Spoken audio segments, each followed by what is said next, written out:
Hello, this is the Harboring Light. I'm Mary. I give a conservative perspective about the world around me. Now, feedback is immensely important. Feel free to reach out. And the best way to do so is through email. Okay, so I'm pretty much on everything. It won't be hard to find me. And also on YouTube, feel free to fill up comments, like, and subscribe. Share. It'd be greatly appreciated. And you have comments, feel free to email me too. Those are the best ways to go about it. All right, so it's Friday, so I'm focusing on all of you.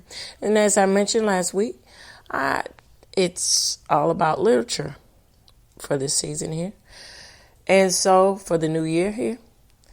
And so I'm going to extend out and talk about specific American literature genres. And this time I'm going to focus in on the colonialist writings during that time period era, and then go in and talk about modern, postmodern literature. Here we go.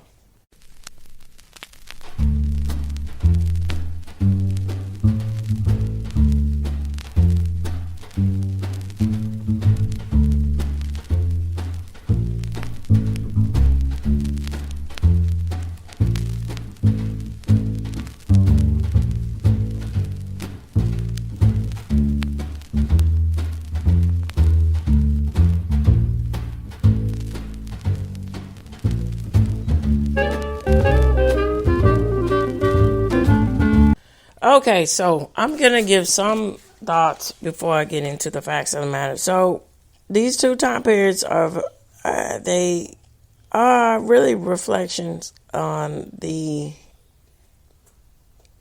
thought process of America. So, during the colonial era, that was the breeding ground for a lot of aspects and understandings of political ties to country and land, and how people fell in line with that. And it was reflected heavily in the literary prose and works and so forth. And all into the factor of that too goes in with the societal explanations about things and observations. I think really good examples of these things are, when you get in the aspects of without saying, going with Benjamin Franklin in his writings and so forth. But on the other hand, with the aspects of that, because societal commentary, reflections, they do key into a lot about the structure and order in which things work. So they go hand in hand, but they're, different elements. And so it's unfortunate, as I mentioned before, Edgar Allan Poe isn't really noted a lot about the social commentary that he had displayed in a lot of his works.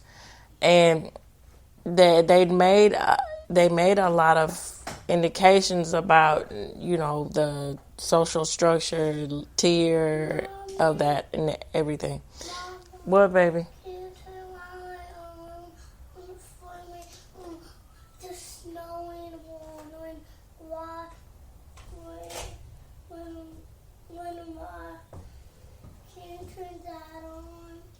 Can you hold on? Okay, hold on just a minute. And so Emily Dickinson and her poetry, it really reflects a lot about social class and structure, to the point to where she made the aspects, I guess you can say the contemporary aspects of getting in the mood of what being sarcastic and antisocial is. And what I mean by this is that there's poetry that she addresses about the aspects of women and their disposition and their placement here in that era of her time and society. And she goes on and on. She says about how It's supposed to be, a rite of passage to be married at a certain age and so forth. And if you're not married at a certain age, you're considered, an old spinster. Hush, honey. Shh. Baby, go. You considered an old spinster. It's just not favorable in societal views. And so this is really a reflection a lot of the leeway of what we see most times today in the aspects of young women or older women or so forth, and that are single and they're supposed to be, right. They're supposed to be married or have children at a certain age, and they just don't. And then no matter where you flip the coin, if it's pushed all the way to the submersive, and if it's middle ground or what have you, at the root of the matter, social structure of the nuclear family is always going to be something that is request after and sought after, even though there are caveats and it gets torn down. It's still there. And why is that? Because at the heart of the matter, the nuclear family and the way and the disposition the mother and the father and the children are with it, with a lot of how they commingle and reflect and affect each other, and how they help and build up or be the negative side of that, be dysfunctional, is really impactful in the way society works. And the fact that, people like Emily Dickinson and Edgar Allan Poe understood the importance of that speaks a lot into the cultural landmap of America. All right, so with this said, I am going to get right into the facts about the colonial period of literary history. Okay, so it says, I think, hold on, just a minute here.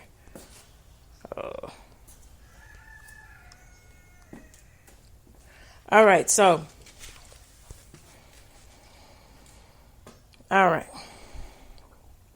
it says the history of American literature begins with the arrival of English-speaking Europeans in which would become the United States. So at first, American literature were Englishmen who thought and wrote as such. So John Smith, a soldier of fortune, is credited with inciting American literature.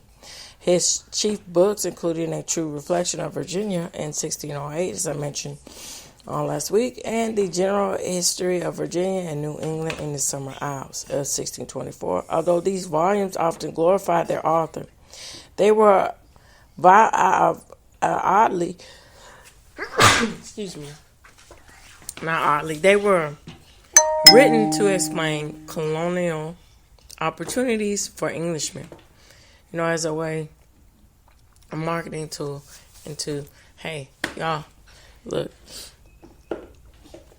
come to America. There's flourishment here. So, written to explain the opportunities to Englishmen. As I said, in time, each colony was tongue-tied there, similarly described. So Daniel Denton's brief description of New York in 1670, Will Penn's brief account of the Providence of Pennsylvania in 1682, and Thomas Ashe's Carolina in 1682 were only a few of many works praising America as a land of economic promise. You can say manifest destination is, circling back into, go on west, their promise of better, and then mixing in with the religious right of that promise. That's something. So such writers acknowledge British alliance, but others stress the difference of opinion that spurred the colonists to leave their homeland, which England. So more important, they argued questions of government involving the relationship between church and state.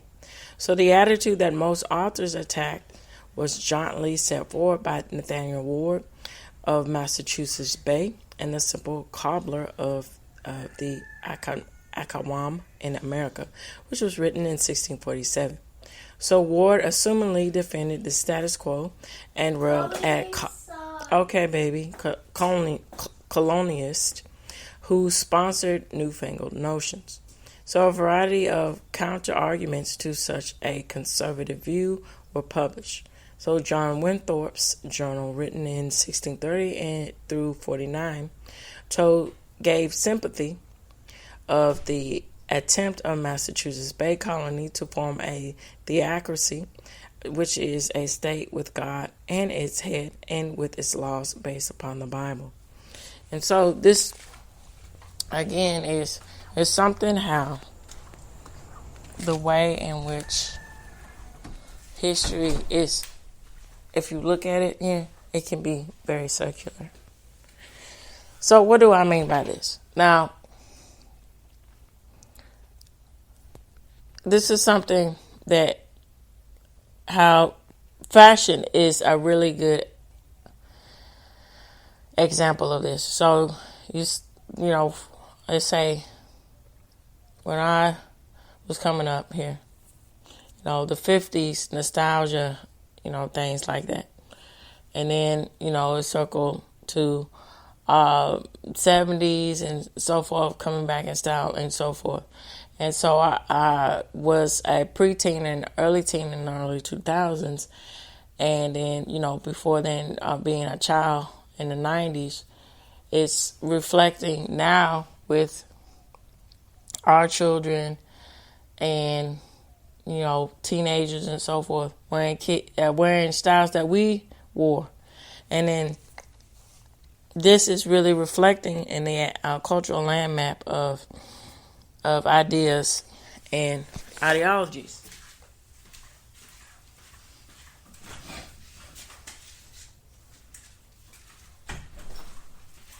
So, you hear the notion of, it's unjust that, about borders, and then the flavor of the month here is ISIS and so forth. This is another reflection going back to what I'm reading right now about, and then leading to civil unrest, wanting to succeed from the Union, or in this case, in the aspects of wanting to figure out what's the best way to keep people from being so divided or polarized in our newly found country here. And what we came here for is to uplift and have more enlightenment, have better than what we were dealing with and why we escaped and when we left. There's something to say about that. So, later defenders of the theoretic idea were increased Mather and his son, Cotton William Bradford's History of Plymouth Plantation through 1646 showed how his Pilgrim separatism broke completely with Anglism. Even more radical than Bradford was Roger Williams, who, in a series of controversial pamphlets, advocated not only the separation of church and state, but also the vesting of power in the people and the tolerance of different religious beliefs. Now, the alternating writings of the 17th century included biographies as treasuries, accounts of voyage, and sermons. There are few achievements in drama or fiction, since there was a widespread prejudice against these forms. Bad but popular poetry appeared in the Bay Palm Psalms book of 1640 and in Michael Wigglesworth's summary and doggerel verse of Calvinism beliefs.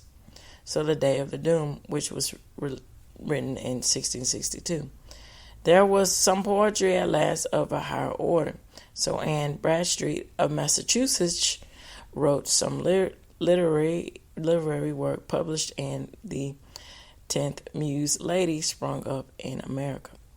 So this is where those writings are found by her, which was released in 1650, which movingly conveyed her feelings concerning religion in her family.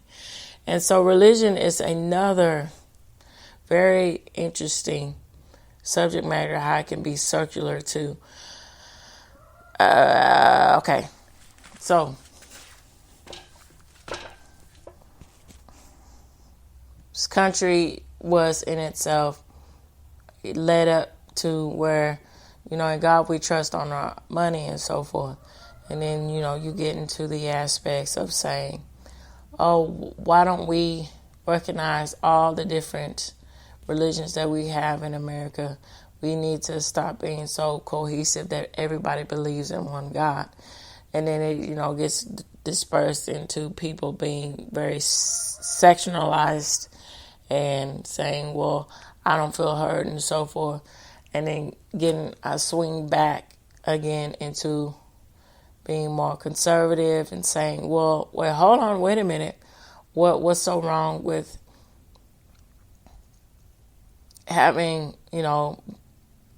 God and state together and so forth, and being, more understanding of that. Now,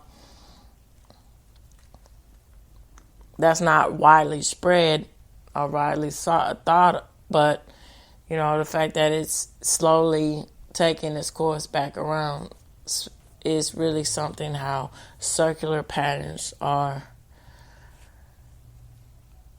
something that is very prominent in the natural order of humans in nature. Okay. Now, which movingly conveyed her feelings concerning religion in her family, so ranked still higher by modern critics as is a poet. She was a poet whose work were not discovered and published until 1939. So Edward Taylor, an English-born minister and physician who lived in Boston and Westfield, Massachusetts. That's quite interesting. So, wait, hold on. I misread that. So, let me go back. And Bradstreet's work was released in 1650. But however, Edward Taylor's work wasn't found until 1939. So it's stated that his work was originally released in the 17th century. And it's quite interesting that it wasn't discovered until 1939. So an English-born minister, as I was saying, and who lived in Boston, and he was a physician. So less touched by gloom than the typical Puritan Edward Taylor, again, he wrote lyrics that showed his delight in Christian belief and the experience of being Christian. All of the 17th century American writings were in the manner of British writing of the same period. So John Smith wrote in the tradition of geographic literature. Bradford echoed the cadence of the King James Bible aspects of writing, while Mathers and Roger Williams wrote bejeweled prose typical of the day. So Anne Bradstreet's poetic style derived from a long line of British poets, including Spenser and Sidney, while Taylor was in the tradition of such metaphysical poets as George Hibbert and John Donne. Both of the content and the form of the literature of this first century in America was thus marked by English. All right, the 18th century. So, in America, in the earlier years of the 18th century, some writers, such as the Cotton Mather, carried on in the older traditions. So, his huge history of biography of Puritan and New England aspects of America in 1602, and his vigorous at work also introduced in 1702 and in 1726 were defenses of the ancient Puritan way of life. All right, so let's get into more of a modern take here of American literature here. All right, just a minute here. Let me pop that up right for you. Okay. All right, so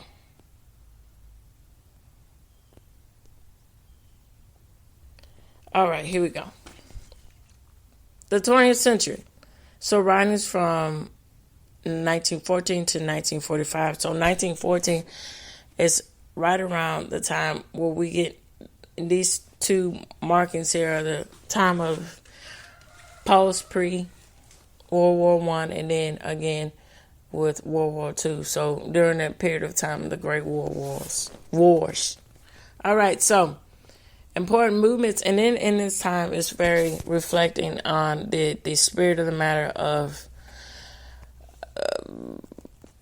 having the idea of looking towards a purpose that's other than oneself, and conservatism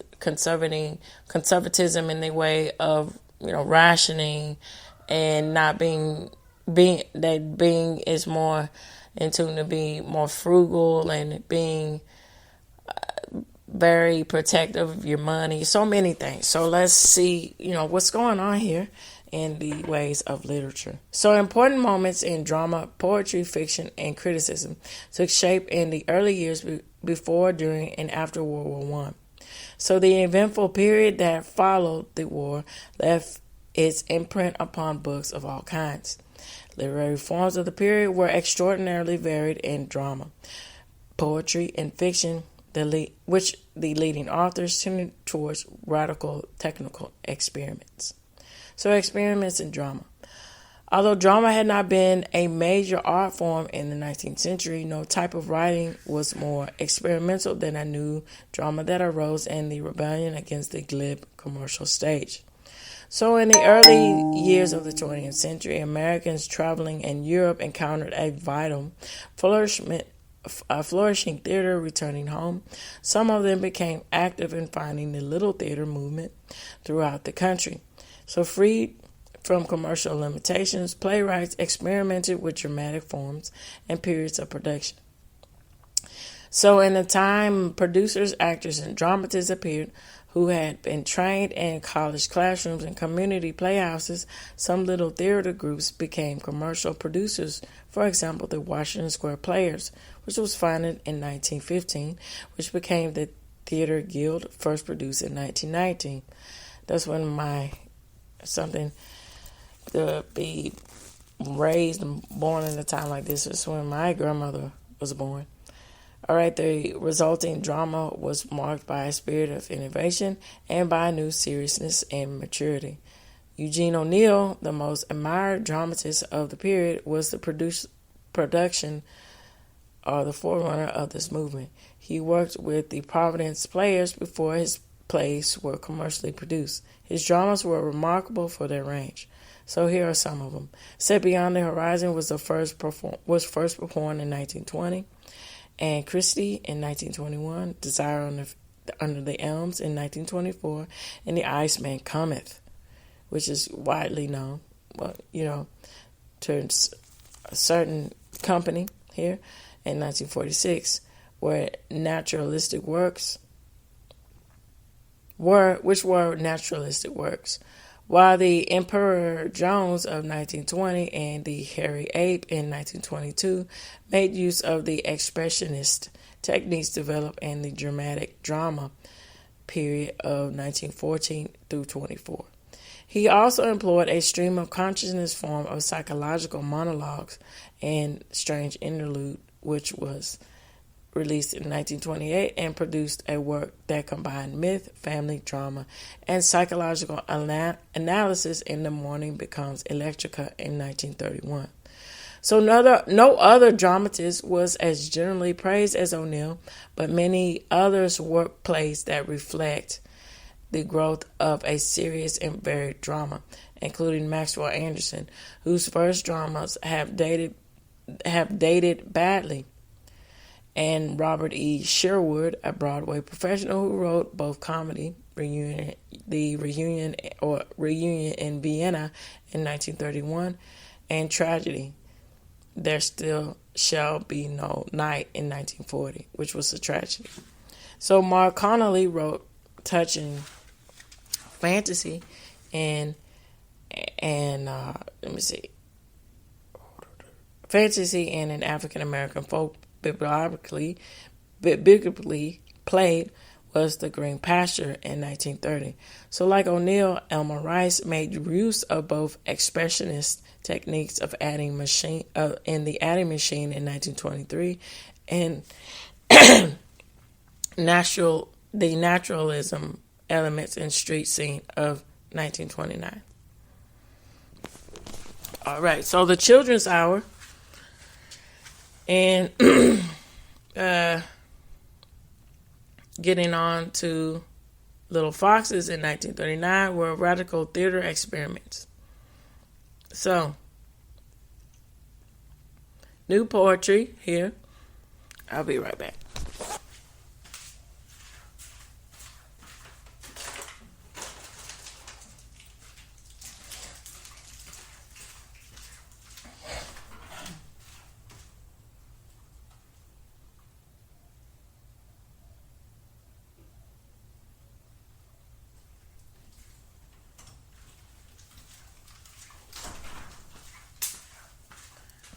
All right, so new poetry, and let me get back to this too. So the creative Will Rock in 1939 was a work of Orson Welles and John Horseman for the government-sponsored works, which was an initiation by the WPA. And it's quite interesting when the government gets involved in the aspects of art and endowment, like the endowment of the arts and so many other forms. And then also when you get in the aspects of music and the government and using that as a vehicle and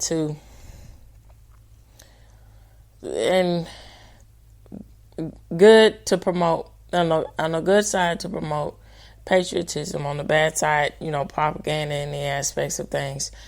And a good example of this was the initiative that was going on in the 40s and during the World War II and so forth, by implementing different artists or being, I guess, what's the best way to say that? Commissioned, and then to sing on the behalf of America and so forth, and to promote the goodness of America. All right, so new poetry. Now, poetry ranged between traditional types of verse and experimental writing that departed radically from the establishment forms of the 19th century. So the two new English poets, which was Edwin Arlington Robinson and Robert Frost, so who were not noted for technical experiments with both critical and popular acclaim in their period. Robinson, whose first book appeared in 1896, did his best work in sonnets, ballads, and stanzas, and blank verses. In the 20s, he won 3 Pulitzer Prizes from his collected poems. The Man Who Died Twice in 25, his collected poems was released in 1921, and The Tribesman in 1927. Like Robinson, Frost used traditional stanzas and blank verses in volumes such as A Boy's Will in 1913 and his first book, The North of Boston in 1914, New Hampshire in 23, and A Further Range in 36, and A Mask of Reason in 45. The best known poet of his generation, Frost, like Robinson, saw and commented upon the tragic aspects of life in his poetry. All right, so we go on to talk about, let's see. Now, let's go on to talk about, yeah. All right, so writing traditional sonnets and brief personal lyrics, Edna St. Vincent Millay and Sarah Tinsdale were innovative in being unusually frank, according to the standard of the time for women in poetry. So Amy Lowell, on the other hand, experimented with free verse. All right, so, and then we get Langston Hughes coming out around this time. And his work was very nuanced and in the aspects of the Harlem Renaissance. The Harlem Renaissance, it spoke upon the world in the aspects of saying that, the African American experience is more cultured and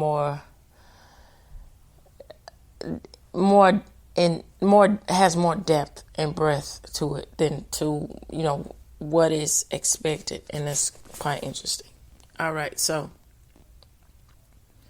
all right, so, and then we get into work like T.S. Eliot. T.S. Eliot went into how I was saying things circle back into the depths of the writing that Edgar Allan Poe did, because in his greatest point of writing, Edgar Allan Poe was really reflecting a lot of the tragedy of love and loss and all of these things. Now, T.S. Eliot wasn't all about that, but most of his work centered around what the balance of understanding, what to do with when it comes into interpersonal relationships. Here. All right, so and then to mention F. Scott Fitzgerald and his work, they were, and then you get into people of this notion, getting into the, the reflection of what do you do in a balance of society, the tears of society, and then coming out of it. And then, I'm sorry, my throat is really, just hold on.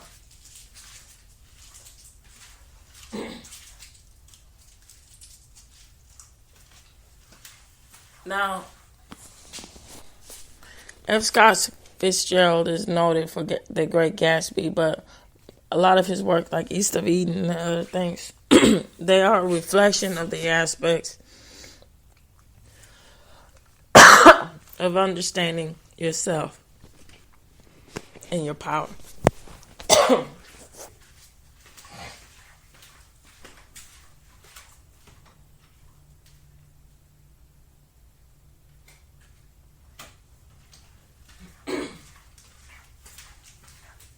However, when we get into the 50s here, in the 60s,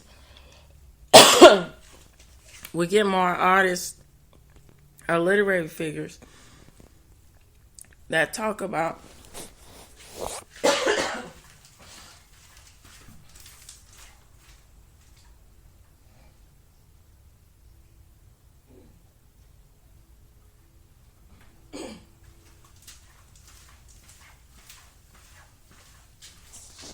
sorry about that, y'all.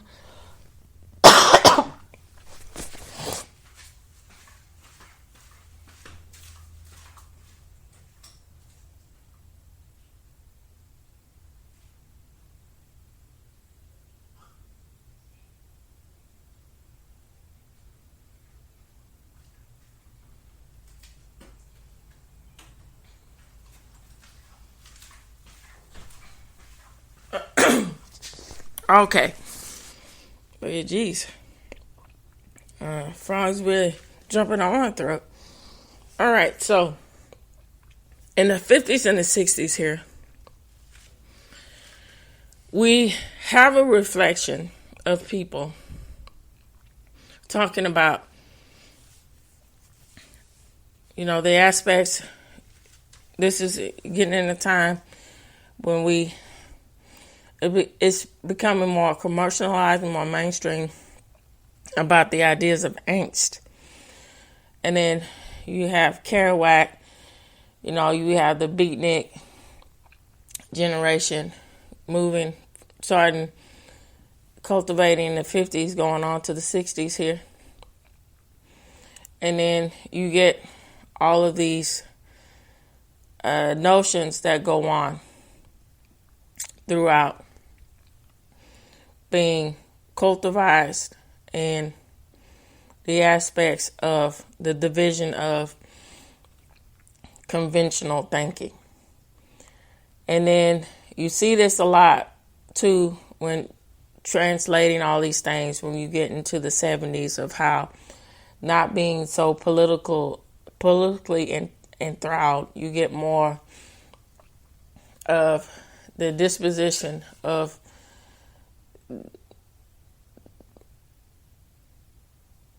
what am I more to do with myself as far as my path not taken or my path taken sort of mentality here. And let's go on to get into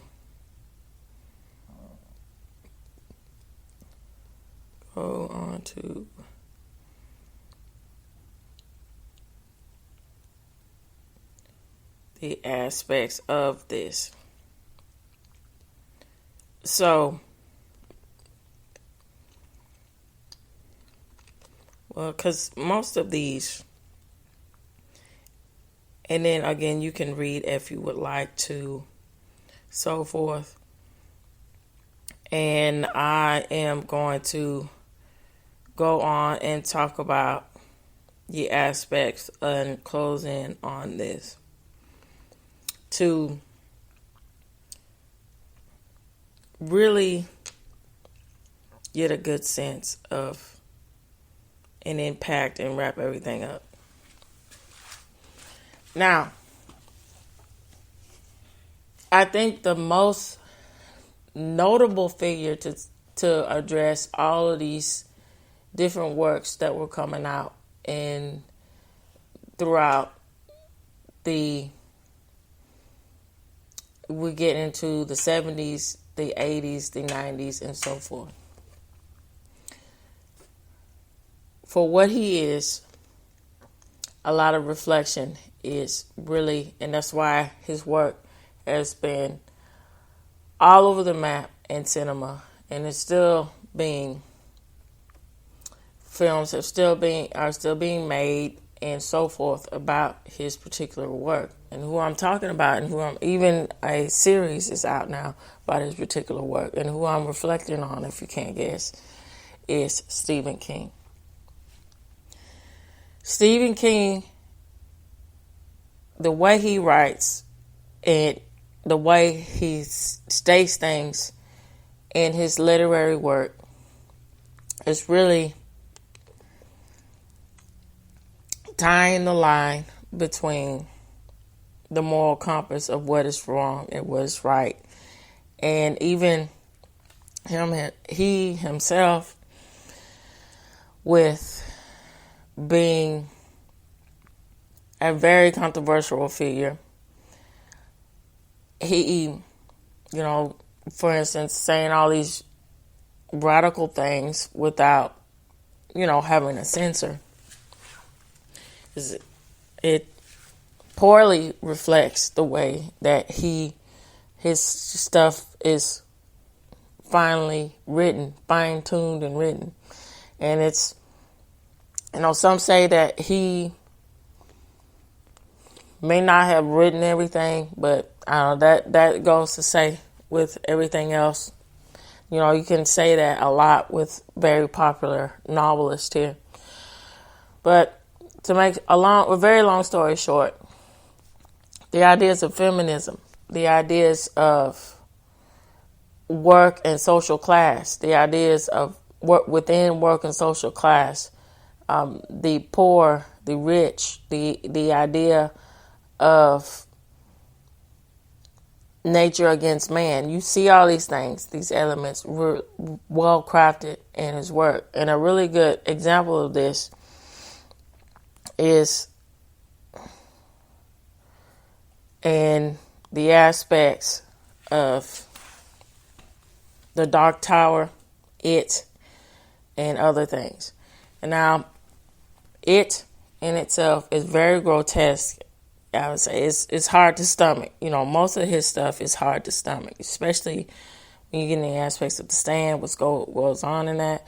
But let's reflect back to It, because there is a new series that's out on HBO. Now, I'm not getting paid by HBO to promote this. I'm just paying it forward so y'all understand why I'm talking about this. And I'm just, letting y'all know it's out there if y'all don't know already, and so forth. All right, so this series focuses in on Darby, and Darby is the town in which, the fictional town in which the characters in the book It are from. And so these children who escape Pennywise or It, the Transformer, whatever you want to call that, they all are highly reflective of the aspects of modern life. Beverly here. Now, the way that she is depicted in the movies versus the film is quite different. So in the book, in the films, the movies here, in the book is quite different. So, all right, so you can argue, if you read the book here, that when she is an adult in her situation within her relationships with men, they are masochistic. Because what do I mean by this here? That she incites men to have a disdain or to have this she gets this anger, she gets the thrill out of it, right? And then circling back to her childhood, this is a reflection of that her trauma is not processed or internalized in a proper way. And,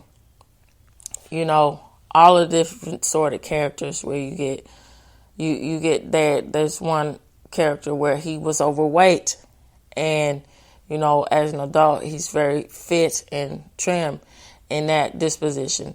And then all of these things are highly reflected and putting a very stern mirror on the way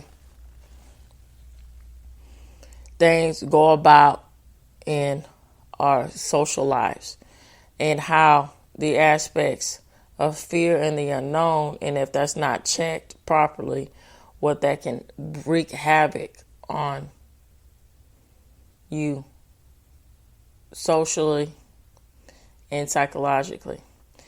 And so the series Darby is reflecting upon that, of the aspects of hope and fear and the aspects of innocence being lost. And what does that all mean into the reflection of being a cohesive society. All right, so with this said, I greatly would like to know what you all think. I didn't want to ramble on and go on, but if y'all want to read more into depth, feel free to look at the sources that I have in this episode. All right, so with that said, I would greatly appreciate feedback from all of you, and feel free to reach out to me. And the best way to do so is through email. All right, so tune in, turn up, and absolutely take care out there. Bye-bye for now.